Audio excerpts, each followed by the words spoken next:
எனது அன்பு நேயர்களே, வணக்கம். உலகெங்கும் வாழும் பாபு சயின்டிபிக் ஆஸ்ட்ராலஜி சேனலின் மீனராசி என்பர்களே, உங்களை இந்த பதிவிற்கு அன்போடு வரவேற்கின்றேன். ஜனவரி 21 துவங்கி 25 வரை இந்த நாட்களுக்கான பலன்களை பார்க்கும்போது, உங்களுடைய ராசிக்கு 12ஆம் நிலையில சந்திரன் ராகுவோடு இணைந்து பயணம். உங்களுடைய ராசிக்கு 5ஆம் அதிபதி 12ஆம் இடத்திலே, அதுவும் ராகுவோடு. இதில் என்ன ஒரு சிறப்பு என்றால் வக்ர குருவினுடைய பார்வை இருக்கிறது. இந்த நேரத்துல பெரிய அளவிற்கு பெரிய விஷயங்களை எல்லாம் ஆசைப்படுவது தவறில்லை. ஆனால் உங்களுடைய கடமைகளை சரியாக செய்யும் போது வெற்றி. மேலும் 11ஆம் இடத்துல இத்தனை கிரகங்களுடைய கூட்டணி, அதனால் ஒரு வெற்றி என்பது நிச்சயமாக தந்து விடுவதற்கான அற்புத வாய்ப்பு. நிபுண யோகம் இருக்கிறது, கேதார யோகம் என்பது அமைகிறது. செவ்வாய் இருக்கக்கூடிய நிலையில உங்களுக்கு ஒரு அறிவு, ஆற்றல், ஆன்மீக சிந்தனை தந்து நல்ல விஷயங்களை முகப்பொலிவு மட்டுமல்ல ஒரு புகழையும் தருவதற்கான வாய்ப்பு இருக்கிறது. சூரியன் மற்றும் சுக்கிரன் இணைவு விபரீத ராஜயோகத்தினுடைய இந்த அமைப்பை தருகிறது. ஆகையினால் தொடர் உழைப்பு என்பது வெற்றியை தந்துவிடும்.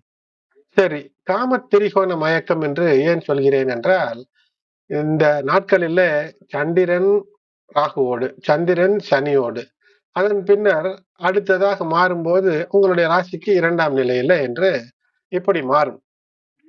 சரி, இதுல என்ன காம திரிகோணம் அமைகிறது என்றால், 11ஆம் இடத்து அதிபதியான சனி பகவான் ராசியிலேயே இருக்கிறார். உங்களுடைய ராசிநாதனோடு ககல யோகத்தோடு கைகோர்க்கிறார்.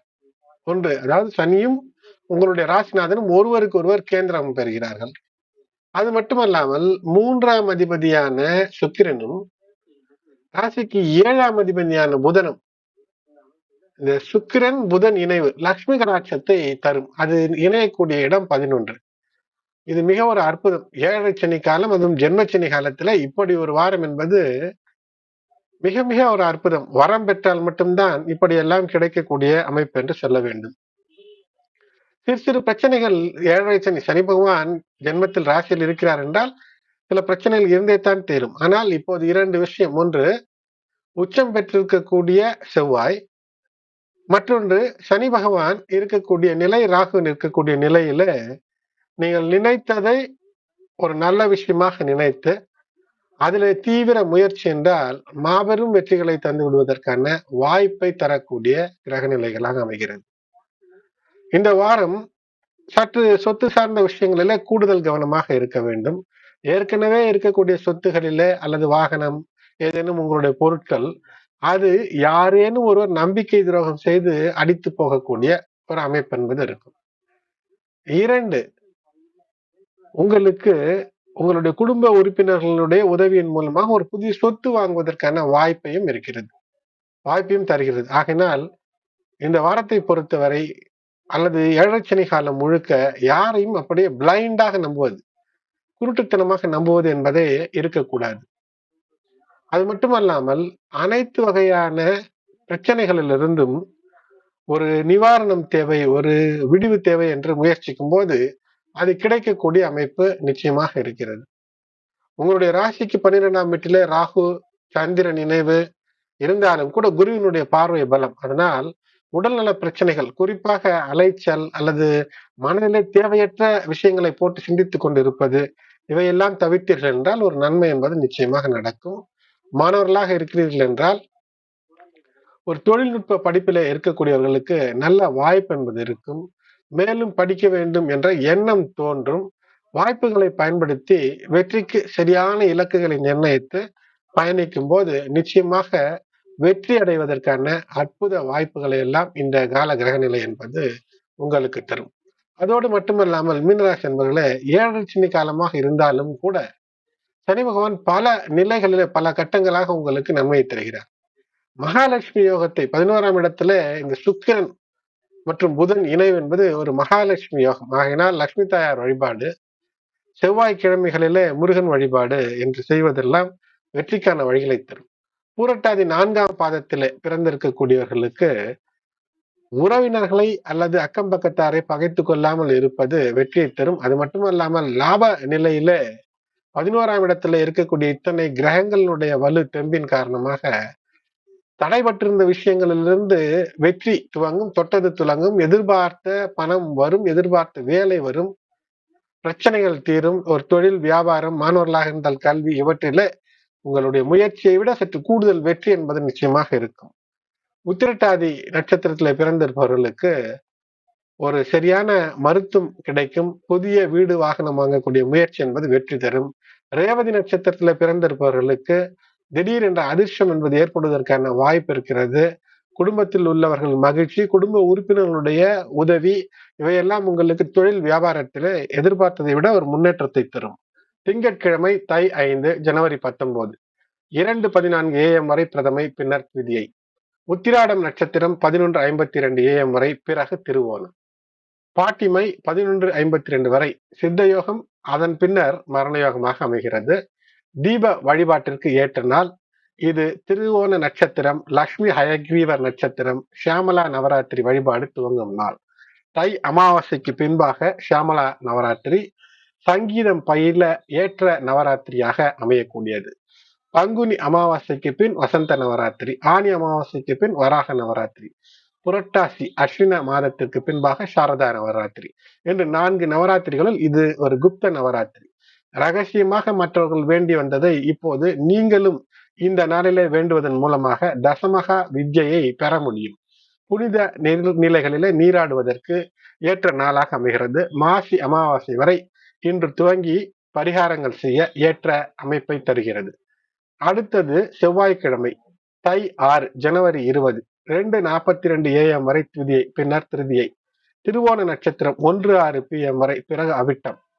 இந்த நாள் சந்திர தரிசனம். மாலையிலே மேற்கு நோக்கி சற்று அந்த அந்தி சாயும் வேளையிலே பார்க்கும்போது சந்திரனை காண முடியும். இதனால் குழந்தை வரம், கணவன் மனைவிக்குள் ஒரு ஒற்றுமை, ஒரு இணக்கம், ஒரு ஆயுள் விருத்தி, இவையெல்லாம் இருக்கும். திருவோண விரதம் செவ்வாய், புதன், வியாழன், வெள்ளி ஆகிய நாட்கள் தொடர்ந்து இன்று முதல் செவ்வாய் முதல் 4 நாட்கள் இந்த விரதம் இருப்பது, விஷ்ணுவிற்கான விரதம் இருப்பது வெற்றியை ஏற்படுத்தும். இந்த நாளில் வீட்டிற்கு தேவையான மின் உபகரணங்களை வாங்க ஏற்ற நாளாக அமைகிறது. அடுத்து புதன்கிழமை தை 7 ஜனவரி 21 2:47 AM வரை திருதியை, பின்னர் சதுர்த்தி. அவிட்ட நட்சத்திரம் 1:58 PM வரை, பிறகு சதயம். பகல் 1:58 வரை பிரபல அரிஷ்ட யோகம், அதன் பின்னர் சித்த யோகம். எதிபாத ஸ்ரார்த்தம். பகல் 2 மணிக்கு மேல் சுபகாரியங்கள் செய்ய தடை இல்லை. அடுத்தது வியாழக்கிழமை தை 8 ஜனவரி 22 2:28 AM வரை சதுர்த்தி, பின்னர் பஞ்சமி. சதயம் நட்சத்திரம் 2:26 PM வரை, பிறகு பூரட்டாதி. மதியம் 2:26 வரை மரணயோகம், அதன் பின்னர் சித்த யோகம். தனிய நாள், சுபகாரியங்கள் செய்ய கூடாத நாளாக அமைகிறது. பகல் 3 மணி வரை செய்யக்கூடாது, அதன் பின்னர் செய்யலாம். மாத சதுர்த்தி, தில சதுர்த்தி. எள் அன்னம் செய்து இன்று இறைவனை வழிபட்டு நீங்களும் சாப்பிடுவதற்கு ஏற்ற நாள். நாகதோஷ பரிகாரங்கள் செய்ய ஏற்ற நாள். வரகுந்த ஜெயந்தி. வரகுந்த என்றால் அது ஒரு பூ, உங்களுக்கு தெரிந்த மல்லிகை பூ. ஆகையினால் வரகுந்த சதுர்த்தி, மல்லிகை வைத்து இறைவனை வேண்டுவது, விநாயகர், பெருமாள், உங்களுக்கு பிடித்த தெய்வங்களை வேண்டுவதன் மூலமாக நருள் அருள் பெறக்கூடிய அமைப்பு. அடுத்தது வெள்ளிக்கிழமை தை 9 ஜனவரி 23 1:46 AM வரை பஞ்சமி, அதன் பின்னர் சஷ்டி. பூரட்டாதி நட்சத்திரம் 2:32 PM வரை, பிறகு உத்திரட்டாதி. நாள் முழுவதும் 60 நாழிகைகளும் சித்த யோகம். வசந்த பஞ்சமி. மாக மாத வளர்பிறை மிக மிக சிறப்பானது. திருமணமாகாத ஆண் பெண்கள் பூஜை செய்வதன் மூலமாக விரைவிலே திருமணம் கைகூடக்கூடிய அமைப்பு. குறிப்பாக ரதி மன்மத பூஜை செய்வது வெற்றியை தரும். கலத்திர தோஷங்களுக்கான பரிகாரம் செய்ய ஏற்ற நாள். கலசம் வைத்து அல்லது ரதி மன்மத சிலைகள் உள்ள கோயில்களுக்கு சென்று பூஜை செய்வது வெற்றியை ஏற்படுத்தி தரும். திருமண பந்தம் என்பது விரைவிலே ஏற்படும். பூரட்டாதி நட்சத்திர தினம், அதனால் தோஷ பரிகாரங்கள் செய்ய மிக ஏற்ற நாள்.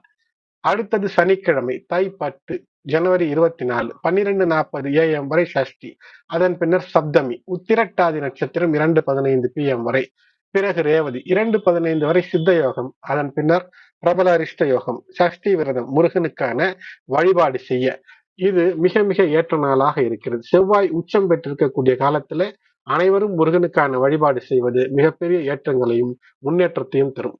உத்திரட்டாதி நட்சத்திரம் காமதேனு பூஜை செய்ய ஏற்ற நாளாகவும், பசுவிற்கு உங்களுடைய கரங்களால் தீவனம் தருவதற்கு மிக ஏற்ற நாளாகவும், இதனால் புண்ணியங்கள் சேரும் என்று நம் முன்னோர்கள் சொல்லி வைத்திருக்கிறார்கள்.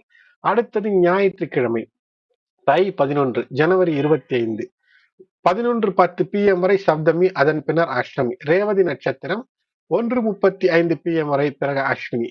1:35 வரை அமிர்த யோகம், அதன் பின்னர் பிரபல அரிஷ்ட யோகம்.